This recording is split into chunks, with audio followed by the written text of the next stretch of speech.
This is Dr. Rob Harder with the Nonprofit Leadership Podcast, Making Your World Better. What does it take to be an effective nonprofit leader today?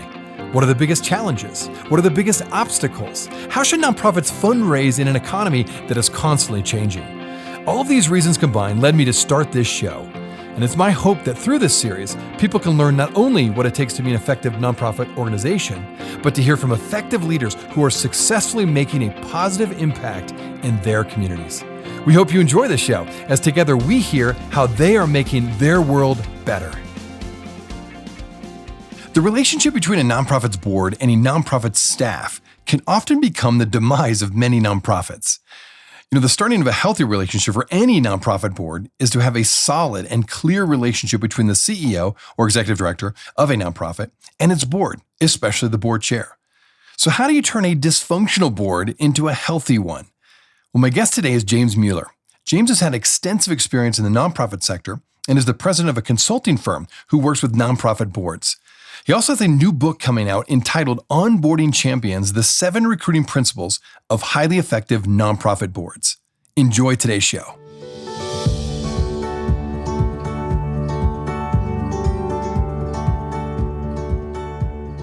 Well, thanks so much for being on the show today, James. My pleasure. Thank you.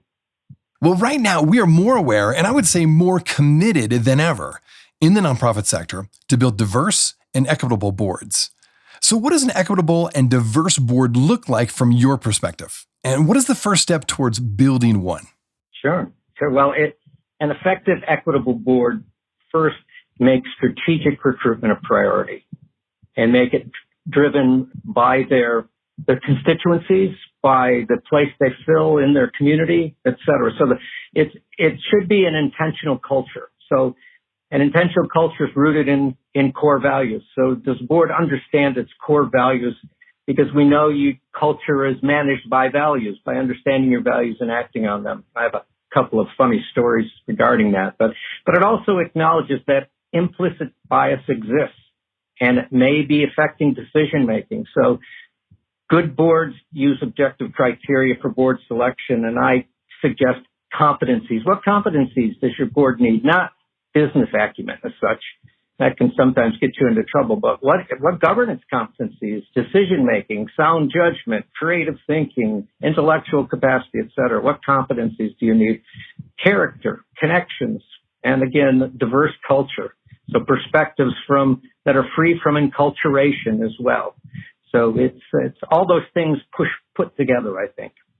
Okay, well, among all of the relationships a CEO or executive director has, their relationship with the board is absolutely critical, right, to the health and well-being of a nonprofit. Now, you argue that this relationship is often misunderstood and undercultivated. Could you share why you believe that, and what can CEOs and EDs do? Yeah, it is. I deal with it so often. Most board members aren't educated about the responsibilities of governance and how it differs from management. So often board members come from their jobs, which are usually management jobs, and focus on management, and they don't understand governance. And so in a few recent cases, I've seen new board chairs that didn't like the style of the CEO, not the competence, just didn't like the style. And they were highly competent people, and they sought to manage them as if the CEO reports to the board chair, when the CEO is held accountable by the board as a corporate unit rather than by the board chair. And often the board chair misunderstands their role. So CEOs sometimes need to do some nudging. They need to nudge their boards to engage in governance education, strategic recruitment, and robust onboarding. And they also need to be clear at the outset regarding the line between governance and management. Well, thank you for that. And there's no doubt that dysfunctional boards can quickly destroy both the goodwill and the good work a nonprofit has established over the years. So how do you prevent boards from becoming dysfunctional? Or perhaps even more pointed, what are the signs that your board is starting to become dysfunctional? That's one of the hardest things for me to watch in my practice, is to watch a board where egos come first and they aren't well trained and they go off the rails. So let me start with the second half of the question, which is the signals of dysfunctional boards. Most dangerous in my mind is the formation of cliques. You start getting different groups pulling together, so the board becomes disintegrated. So there's also the conduct of board members in the boardroom, and I've got lots of stories there. There's puffery and egotism, I call it. And on the other end, there's complacency or lack of attendance. uninformed opinion overriding good data, lack of attention to proven practices, lack of well-considered recruitment and onboarding, which I'll come back to again and again. But those are some of the signs and signals that CEOs should watch out for, and board chairs as well. In fact, board chairs, it's more important, but they're often not really well educated. And so CEOs tend to have to educate their board chairs. So how do you prevent it? Education. Starts with onboarding, which should occur over a period of several months. Sometimes we try to smush it into one session, but people can't retain it because they can't absorb it and they can't integrate the information. They go into overload. So the research shows give it to them as they grow in their position. So I have 4 or 5 sessions that I recommend, and I recommend them in this order. And that is start with introductions at your first onboarding session, and don't rush it. Let people get to know one another. And then after they get a conversation, because it's important to have this bonding experience, like a new child, right? So then cover the responsibilities of governance and really dig in and get clear and draw the line between governance and management right from the start. And governance is oversight, policy, and visioning and innovative thinking, pretty much. And to talk about what that is and how the board is a corporate unit that responds to management. The second session, diversity, equity, inclusion, and belonging. There's a great site, and I write about it in my book, that Harvard has on how to see if you have implicit bias. So it's a really good place to go and just do a self-evaluation because it exists in all of us, whether it's racial, whether it's just opinion, whether it's urban versus rural. I mean, there's so many implicit biases that we carry. The more we're aware of them, the more we can engage. And so a good expert training on DEI is important. And then the third session is staff roles and responsibilities. And I start out with what's the relationship with the board and the board chair and the CEO and the board and the CEO. Make that clear and explicit. And then tell the board about how the staff is deployed so they understand how the organization functions. And then I move on to finance and fundraising. And I put the two together, and if someone reads my book, they'll see one of the cases I talk about that is not about the bottom line with a nonprofit. It's about the value delivered. So it's not about return and it's not about overhead. It's about value delivered and how the board is there to make good judgments about the cost of delivering the value. In different environments, it's different. And then again, at the end, there's onboarding and recruitment. We'll be right back. Hey, friends. Thanks so much for listening to the Nonprofit Leadership Podcast. If this is your first time listening to us, I want to make sure you're aware of a whole group of other episodes with fascinating guests that I previously interviewed. Just go to our website, nonprofitleadershippodcast.org. There you'll find numerous interviews of nonprofit leaders from all over the country and even from different countries, all trying to make their world better. I also want to encourage you to like, subscribe, and share this podcast with others. This will help us get this great content out to more nonprofit leaders just like you. Now, finally, if you want to get my monthly email update that contains more resources in addition to these episodes, it's really easy. Just go to my website at nonprofitleadershippodcast.org and simply type your email address in the top right-hand box, and you'll be added to our monthly email update. And this way, you'll never miss any of the interviews or extra content from this show. And if you have any questions or comments, do not hesitate to email me. Thanks again for listening. Now back to the show.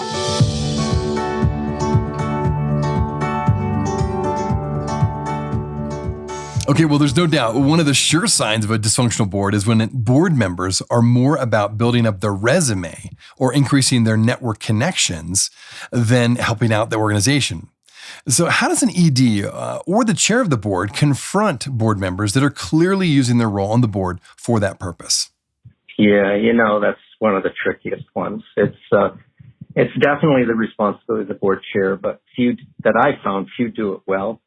The board chair has to have that conversation about responsibilities, expectations, commitment, and investment in the organization. And the best way to do this is to have a document that all board members see that clearly defines responsibilities of a board member. I took over chair of a dysfunctional board a few years ago, and the first thing I did was look at who was engaged and who wasn't, and I started making phone calls. Not an easy thing to do, right? But And I talked to this one board member who hadn't shown up for a year. And I said, what's your purpose for being on the board? What do you want to contribute? And then I transitioned to say, right now we're at this crucial point in our development where we need people who are really fully engaged and contributing. And if you can't be here to do that, it might not be the right time for you. It's a sensitive conversation, but we talked it through and he resigned because he wasn't there for that purpose. So it's a tricky thing, but also that's why I have term limits too. And so for new board members, sometimes maybe you start with a 1 year. Some organizations do that just to see if the person's engaged. Well, I'm glad you mentioned that you have a new book out, and your book is entitled Onboarding Champions, the 7 recruiting principles of highly effective nonprofit boards. Now, we've been focusing a little bit on the negative side of things, dysfunctional boards, but perhaps for my listeners, you can give an example of a healthy board. What does it look like to have a healthy board, and how are they built and cultivated? Yeah, well, the simple answer is everything we just talked about. But a healthy board, and I've seen them, and they're fun to be a part of. And fun is part of a symptom of a healthy board. They're having fun, right? So, and they have a collaborative relationship with the CEO. Egos are checked at the door, and there's a sustained focus on governance leadership, and that is the ship on course, and are we aware of any icebergs out there? Are those we serve being served as we promised? Are we being strategic? Do we take time to practice innovation, generating new ideas and poking around the edges in order to do something maybe a little bit better? I like to use the metaphor of there are 4 types of board members. And so it's some members stand on the sidewalk, right, and watch what's going on without really getting engaged. Some step inside the fence, get involved in the activities, and participate in discussions. A few more step up onto the porch and engage with the CEO and others about issues confronting the organization and give advice. But the preeminent board member crosses the threshold, sits down at the table, owns the good, bad, and the ugly, and commits to working collaboratively with the CEO to make progress. Board members have to cross the threshold if they want to construct a vibrant, healthy board. And sometimes my workshops, I carry a threshold and set it on the table and talk about this is an important piece of board governance. So what you're saying is that a board member must cross a threshold, if you will. And one of the ways you know that is when they stop using the word you and start using the word we. And that shows that they're in and fully engaged. Is that right? Yeah. That's a really good point. I've had a good deal of experience in major gifts fundraising, and there's this point where a prospect or a volunteer stops talking about you and starts talking about we. And they cross the threshold when their language changes from you to we, right? So it's critical. Well, it's certainly true that a board needs to be well informed in order to be more engaged and fully supportive of a nonprofit. So what role does the ED or CEO of a nonprofit play in that? And how best do they go about doing it? First, let me start with a definition of governance. One of my favorites was from UNESCO. And their definition is employing processes that are designed to ensure accountability, transparency, responsiveness, rule of law or bylaws, sometimes that's overlooked, stability, equity and inclusiveness, empowerment, and broad-based participation.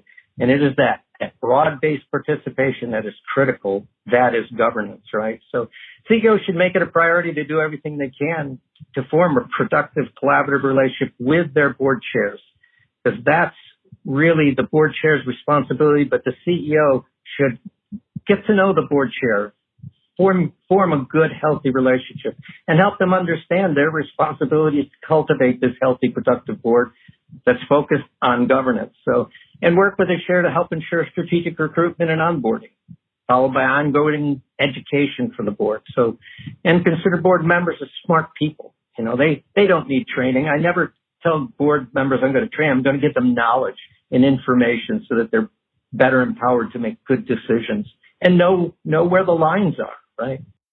All right, now with this question, I'm not necessarily looking to point fingers either direction, but I'm just curious from your data and from your research, what have you found when it comes to a board and a nonprofit organization falling apart in a sense? Is it more the ED's fault or is it more the board and the board chair's fault? What have you found in your research? Yeah, it's both. Both sides contribute to the problem. I've run into so many CEOs who don't understand the line. between governance and management and don't understand how to keep that line solid, right? I have one CEO that's wonderful at it. I love her. She runs an organization in Palm Beach, and she jokes with her board members, said, see that yellow line down there? There's imaginary, of course. She said, you just stepped your toe across it into management.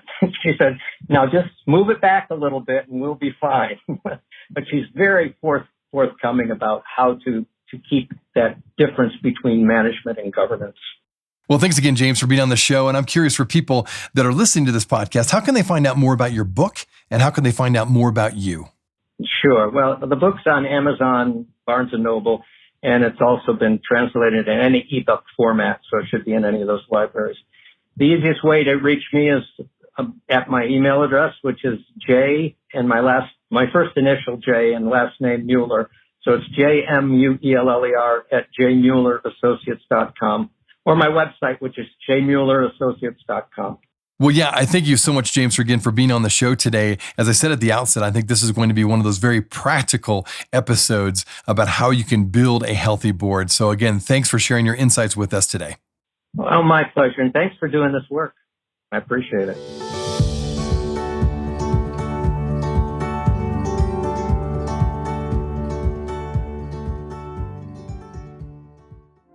Hey friends, I wanted you to know that this podcast can be found on both iTunes and Spotify. If you're wondering how to find it, just type in the words Nonprofit Leadership Podcast and this podcast should show up.